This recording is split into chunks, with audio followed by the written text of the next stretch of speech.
In today's video, I'm going to teach you how to undo in Affinity Photo.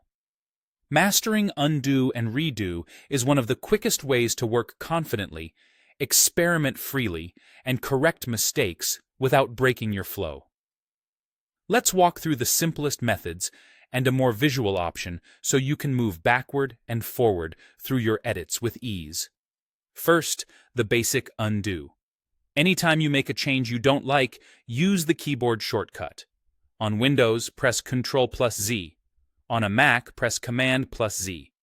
Each press steps you back one action, so if you made several quick edits, you can tap the shortcut repeatedly to keep moving backward through your recent history. This works across most tools and adjustments, whether you moved a layer, brushed in a mask, or tweaked a transform. If the last change wasn't what you expected, undo is your fastest fix.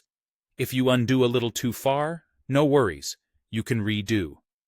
Think of redo as moving forward again through the changes you just stepped back from. On Windows, press Ctrl+Shift+Z. On a Mac, press Command+Shift+Z. Just like undo, you can press it multiple times to reapply several actions in sequence.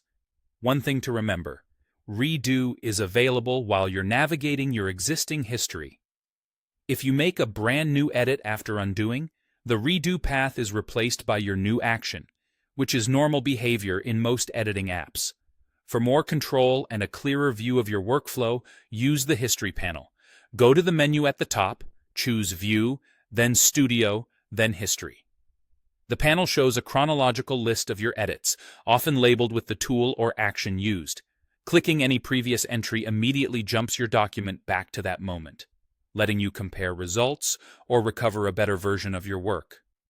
At the bottom of the panel, you'll see a slider you can drag left to go backward or right to move forward, which is great for quickly scrubbing through changes and seeing their impact. Just keep in mind that history is linear. If you jump back and then apply a new edit, the entries that were ahead of that point are cleared to make room for your new direction. That's all you need to navigate your edits smoothly. Use undo for quick corrections, redo to move forward again, and the history panel when you want a bird's-eye view of your project. With these tools, you can edit confidently, try bold ideas, and always find your way back.